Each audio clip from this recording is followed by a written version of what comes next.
السلام علیکم ورحمۃ اللہ وبرکاتہ۔ اعوذ باللہ السمیع العلیم من الشیطان الرجیم، بسم اللہ الرحمن الرحیم۔ رب اشرح لی صدری ویسر لی امری واحلل عقدۃ من لسانی یفقہوا قولی، رب یسر ولا تعسر وتمم بالخیر، رب زدنی علما رب زدنی علما۔ اللہم فقہنی فی الدین، اللہم الہمنی رشدی واعذنی من شر نفسی، اللہم انفعنا بما علمتنا وعلمنا ما ينفعنا وزدنا علما، اللہم انا نسألک علما نافعا وعملا متقبلا ورزقا طیبا، آمین اللہم آمین۔ سورہ انعام آیت نمبر 21 سے لے کے آگے ہم انشاءاللہ دیکھیں گے کتنا کرنا ہے۔ ومن اظلم، اور کون بڑا ظالم ہے، ممن افطرا، اس سے جو گھڑ لے، افطرا باندھنا، جھوٹ کو بھی کہا جاتا ہے افطرا، کسی چیز کو گھڑنا، کسی چیز کو خود ہی بنا لینا، اللہ اللہ پر، بلکہ افطرا ایسا جھوٹ ہوتا ہے کہ جو خود سے ہی گھڑ لیا گیا ہو، اللہ اللہ پر کاذباً جھوٹ، او کذبا یا جھٹلائے، بآیاتہ اس کی آیات کو، اس کی نشانیوں کو، انہو بے شک وہ، لا یفلح الظالمون نہیں وہ فلاح پائیں گے جو ظالم ہیں۔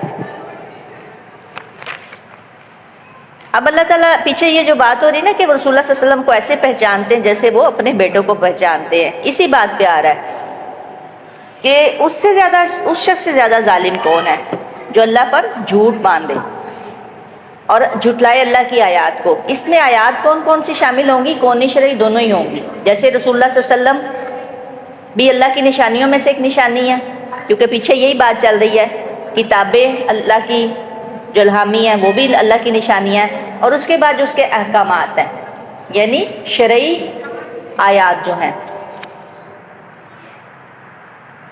تو اللہ تعالیٰ کی آیات میں یہ سبھی شامل ہیں۔ سب سے بڑا جھوٹ کیا ہے؟ کیسے مثال کے طور پہ کیا جھوٹ باندھتے تھے؟ پہلے نمبر پہ تو اللہ تعالیٰ کا بیٹا قرار دے دینا، یہ جھوٹی بات ہے۔ اللہ کی حرام کردہ چیزوں کو حلال کر دینا، جیسے پیچھے آپ سورہ انعام میں ابھی پیچھے مائدہ میں بھی پڑھا ہے، اور اس کے علاوہ ابھی آپ آگے بھی پڑھیں گے یہ کس طرح اللہ پہ جھوٹ باندھتے ہیں کہ فلاں چیز اللہ نے حلال کی ہوئی ہے، فلاں چیز اللہ نے حرام کی ہوئی ہے۔ اور اس کے بعد ایک اور بات جو سب سے زیادہ بڑی تھی کہ کسی کو کوئی شخص نبوت کا دعویٰ کرے، نبوت کا، یعنی نبوت کا جھوٹا دعویٰ کرنے والا سب سے بڑا ظالم ہے۔ اسی طرح وہ بھی ظالم ہے جو اللہ کی آیات اور اس کے سچے رسول کی تکذیب کرے، یعنی پہلے تو اللہ کی تکذیب کرے، اللہ کے ساتھ شرک کرے، یہ سب سے بڑا ظلم ہے۔ دوسرے نمبر پہ رسول کی تکذیب کرے، اور پھر یہ بات کہہ دے کہ میں خود رسول ہوں۔ اور آپ کو پتہ ہے کہ جھوٹے جو ہر دور میں نبوت کے جھوٹے دعوے کیے گئے ہیں، اور یوں یقیناً رسول اللہ صلی اللہ علیہ وسلم کی یہ پیشن گوئی پوری ہو گئی کہ 30 جھوٹے دجال ہوں گے، ہر ایک کا دعویٰ ہوگا کہ وہ نبی ہے۔ گزشتہ صدی میں بھی قادیان کے ایک شخص نے نبوت کا دعویٰ کیا، اور آج اس کے پیروکار اسے اس لیے سچا نبی اور بعض مسیح موعود مانتے ہیں کہ اسے اس ایک قلیل تعداد نبی مانتی ہے۔ یعنی جو قادیانیوں کا معاملہ وہ بھی یہی ہے کہ ان سے ایک شخص نے دعویٰ کیا ہوا ہے کہ وہ نبی ہے۔ یعنی یہ اس سے بڑا اللہ تعالیٰ کہہ رہے ہیں کہ ظالم کون ہو سکتا ہے؟ افطرا۔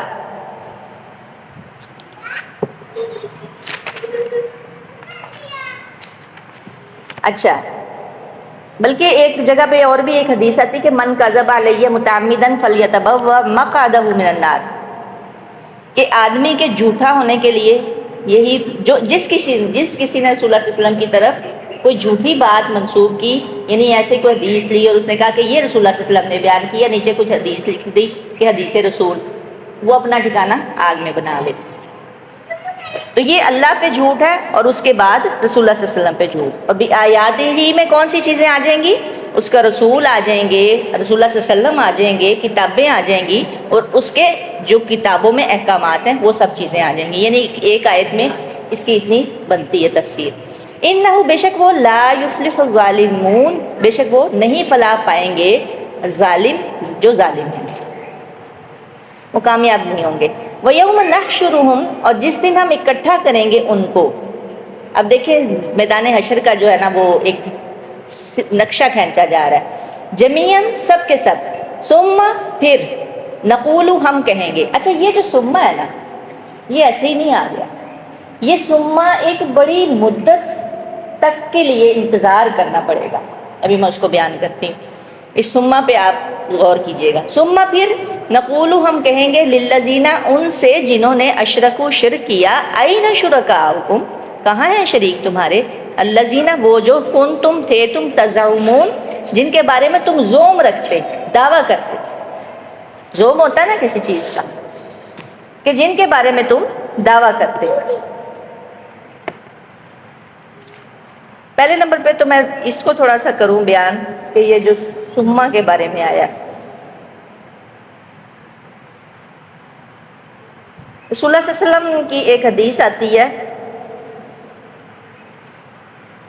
کہ سب سے بڑی امتحان گاہ میں اول تو ایک عرصہ دراز ایسا گزرے گا کہ امتحان ہی شروع نہیں ہوگا. بلکہ میں یہاں سے بیان کروں کہ تمام انبیاء کھڑے ہوں گے امتحان.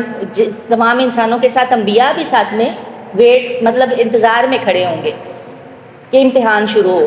پھر امتیں جو ہے نا الگ الگ گروہ بنا کے انبیاء علیہ السلام کے پاس جائیں گی کہ اللہ تعالیٰ سے آپ سفارش کریں کہ ہمارا امتحان لے لیں یا تو ہمیں جنت میں ڈال دیں یا دوزخ میں ڈال دیں. کیونکہ وہ بڑا سخت. یہ جو میں دعا پڑھی تھی نا اس دن اللہم انی اعوذ بک من ضیق الدنیا و ضیق یوم القیامہ. قیامت کی سختیاں دنیا کی تو جو سختیاں قیامت کی سختیاں کیا قیامت کے دن کی سے کیا سختیاں. 50,000 سال تک ہمیں کھڑا ہونا پڑے گا امتحان. اللہ کو اتنا غصہ ہوگا اللہ امتحان ہی نہیں لے گا. پہلے تو یہ ہوگا. پھر انبیاء علیہ السلام تمام انبیاء کے پاس جا کے پھر لاسٹ میں رسول اللہ صلی اللہ علیہ وسلم کے پاس جائیں گے کہ آپ اللہ سے درخواست کریں. پھر رسول اللہ صلی اللہ علیہ وسلم تقریباً میں اس کو مفہوم بیان کر دوں ایگزیکٹ مجھے بھی نہیں یاد ہے کہ تقریباً 3 دن 3 راتیں یا 3 دن تک راتیں تو نہیں اس وقت 3 دن تک جو ہے وہ اللہ کے نبی سجدے میں پڑے رہیں گے اور التجا کریں گے یا اللہ آپ امتحان لے لیجیے اپنے بندوں کو. پھر اس کے بعد آتا ہے ایک عرصہ دراز گزرے گا کہ امتحان شروع ہی نہ ہوگا. یہاں تک کہ لوگ یہ تمنا کرنے لگیں گے کہ کسی طرح امتحان اور حساب جلد شروع ہو جائے اور انجام کچھ بھی ہو. یہ تردد اور یہ جو تذبذب ہے یعنی یہ اس وجہ سے ہوگا. یہ کس وجہ سے کہ اس دن کی سختی تنگی بڑی ہوگی. اس دن سورج تو یہاں کھڑا ہوگا. آج آپ امیجن کریں کہ آپ اتنی گرمی میں کھڑے ہو سکتے ہیں ایک لمحے کے لیے نہیں. آپ چھت پہ چلے جائیں آپ کھڑے نہیں ہو سکتے. گویا یوں فرمایا کہ جس روز ہم جمع کریں گے اس روز سب پر ایسی دہشت طاری ہو جائے گی کہ ناقابل بیان ہے. الفاظ کی حدود کے اندر یہ بات نہیں آ سکتی. سورج قریب آ جائے گا پسینے کی لگام لگ جائے گی یعنی منہ تک لوگ پسینے میں غرق ہوں گے. پسینہ بہہ کر 70 ہاتھ زمین میں گھس جائے گا. کئی جگہوں پر آتا ہے کہ کئیوں کا پسینہ گھٹنوں تک ہوگا کسی کا کہاں تک ہوگا اور کئی اس میں غوطے کھا رہے ہوں گے. اس طرح کی کیفیت ہوگی. رسول اللہ صلی اللہ علیہ وسلم نے فرمایا تمہارا حال اس وقت کیا حال ہوگا جب تم کو اللہ 50,000 برس تک جمع کیے رکھے گا جیسے تیر دان کے اندر تیر اکٹھے کیے جاتے ہیں. اس مدت میں تمہاری طرف نظر بھی نہیں کرے گا. یہ ثم ہے. یہ ہم نے تو اس کو بڑی ایزیلی پڑھ لیا ہے بلکہ ہم تو آج 40-45 سال تک اس کو ثم پڑھ کے آگے گزر جاتے ہیں. یہ ثم میں ہے کیا ہے. وہ مدت ہے جس میں اللہ تعالیٰ امتحان ہی نہیں لیں گے اور بندے کھڑے کھڑے تھک جائیں گے. اس کے بارے میں کافی ساری روایات آتی ہیں. بہرحال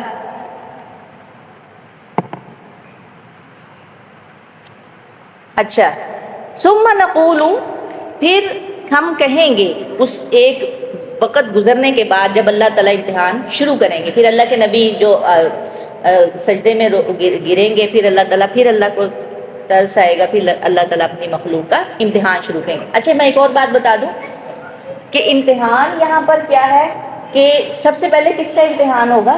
مومنین کا ایمان والوں کا. اچھا اور ایک اور بھی مزے کی بات بتاؤں جو میں اس کو کہ مومنوں کے لیے وہ دن سخت نہیں ہوگا. کبھی وہ نور کے ممبروں پہ ہوں گے کبھی عرش الہی کے سائے تلے ہوں گے جس دن، کبھی حوض کوثر پہ ہوں گے، کبھی کہاں ہوں گے۔ اور بلکہ اس کے بارے میں آتا ہے کہ میں نے ایک اس میں لکھا بھی تھا کہ مومن کا جو حساب کتاب جب شروع ہوگا نا تو وہ ایسے ہی ہوگا جیسے فرض نماز، جتنی فرض نماز آپ پڑھتے ہیں نا اتنا ہی اس کے مطابق ہوگا۔ یعنی جو اللہ تعالیٰ کے مقرب اور نیک بندے ہیں، کبھی عرش الہی پہ ہو کے نیچے ہوں گے، کبھی نور کے ممبروں پہ ہوں گے، کبھی کسی کہیں حوض کوثر پہ ہوں گے، یعنی صالحین نیک لوگوں کے ساتھ ہوں گے۔ اسی لیے تو انبیاء علیہ السلام نے یہ دعائیں مانگی تھی کہ اللہ تعالیٰ ہمیں صالحین میں سے یوسف علیہ السلام کی جو دعا آتی ہے، یہ انبیاء کی دعائیں آتی ہیں، وہ انبیاء نیک لوگوں کا ساتھ چاہتے تھے۔ تو اس لیے آپ بھی کوشش کیا کریں، یہ دعا کیا کریں، اللہ ہمیں صالحین میں سے کر دے، ان کا ساتھ دے دے، تاکہ ہم ان کے ساتھ ساتھ قیامت والے دن ہوں۔ پھر کیسا دن ہوگا؟ پھر میں تو نہیں یہ بات کہہ سکتی کیونکہ وہ تو اس کی تو ہولناکی بہت زیادہ ہوگی، لیکن کہا جاتا ہے کہ ایمان والوں کو کوئی خوف نہیں ہوگا۔ آگے اللہ ہی بہتر جانتا کہ کیا بنے گی کیا نہیں بنے گی، کیونکہ ایک جگہ یہ بھی آتا ہے کہ تمام پیغمبر نفسی کر رہے ہوں گے۔ پیغمبر عیسیٰ علیہ السلام کہیں گے یا اللہ میں تجھ سے تیری اپنی ماں مریم کا بھی واسطہ ہے، مجھے جنت میں ڈال دے بس۔ پیغمبر یہ باتیں کر رہے ہوں گے، لاڈلے پیغمبر عیسیٰ علیہ السلام جن کے بارے میں اللہ تعالیٰ اولو العزم پیغمبر، ایک پیغمبر جو ہیں رسول اللہ صلی اللہ علیہ وسلم، وہ اپنی امت کے لیے کھڑے ہوں گے۔ تو اس طرح کی چیزیں ہیں۔ تو یہ سما پھر نقول ہم کہیں گے للذین ان لوگوں سے اشرکو جنہوں نے شرک کیا، این شرکاؤکم، اب پوچھا جائے گا ہاں بھی بتاؤ کہاں ہیں تمہارے شریک، الذین وہ جو کنتم جن کے بارے میں تم زوم کیا کرتے تھے، جن کے بارے میں تم جھگڑا کرتے تھے، جب بھی تو کوئی تمہیں کہتا تھا کہ تم اللہ کے ساتھ شرک نہ کرو، کوئی تمہاری بگڑی بنانے والا نہیں ہے، کوئی داتا نہیں ہے، کوئی گنج بخش نہیں ہے، کوئی غوث نہیں ہے، کوئی یعنی مشکل کشا نہیں ہے، صرف الہ ہی ہے، تو تم جھگڑتے تھے اور آگے سے باتیں بناتے تھے۔ اب اللہ تعالیٰ ان سے یہ سوال کریں گے، پھر لم تکن نہیں ہوگا فتنتہم عذر ان کا۔ اب فتنہ کئی چیزوں کے لیے استعمال ہوا ہے، آزمائش کے لیے بھی استعمال ہوا ہے، مصیبت کے لیے بھی پیچھے ہم پڑھ چکے ہیں، کفر کے لیے بھی فتنہ ہے، اور عذاب کے لیے بھی ایک جگہ پہ ہم نے پڑھا تھا فتنہ کہا گیا۔ یہاں پہ فتنہ کا کیا معنی ہے؟ یہاں پہ فتنہ سے مراد ہوگا ان کا بہانہ، ان کا جھوٹا جواب، ان کی حجت۔ یہاں پہ فتنہ کے معنی حجت اور ایک معنی معذرت کے بھی کیے گئے ہیں۔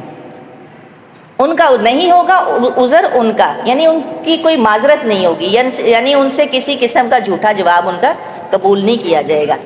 الا مگر ان قالو یہ کہ وہ کہیں گے واللہ اللہ کی قسم ربنا جو رب ہے ہمارا، ما کننا مشرکین نہ تھے ہم شرک کرنے والے۔ یعنی وہاں پہ بھی وہ کیا کہیں گے کہ وہاں پہ بھی جا کے جھوٹ بولیں گے اور قسم اٹھا لیں گے کہ ہم یعنی شرک کرنے والے نہیں تھے۔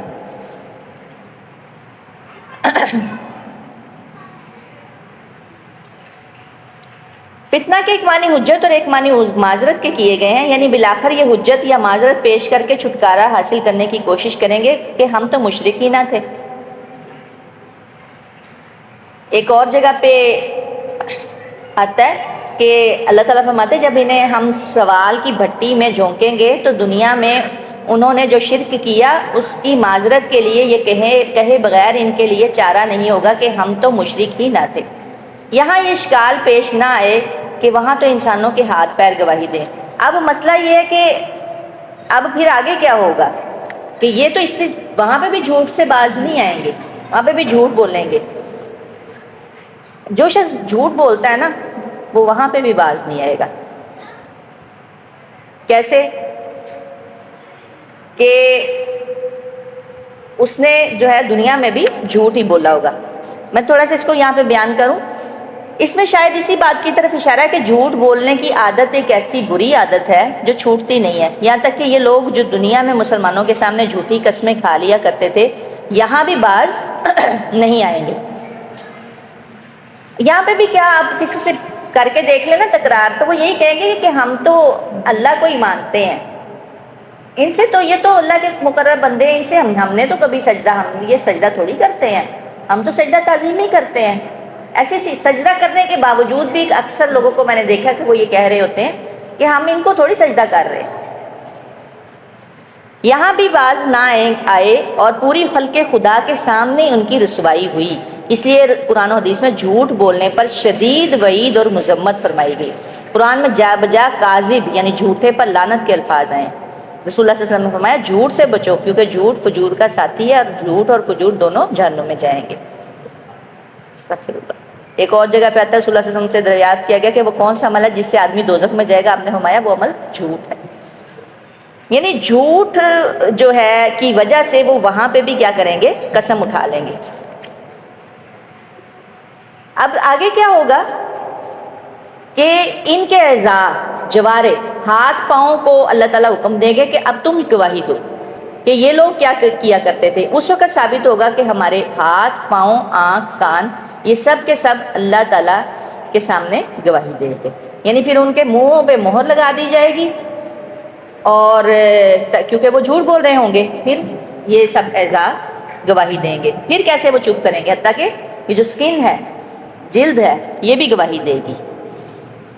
انظر دیکھیے کیف کس طرح انہوں نے جھوٹ بولا، علی انفسہم اپنے نفسوں پر، وضل اور گم ہو گئے عنہم ان سے ما کانوا یفترون جو تھے وہ جھوٹ باندھتے، جو گڑتے۔ افطرا میں نے بتایا کہ کیا ہوتا ہے کہ خود سے ہی کسی چیز کو باندھ لینا۔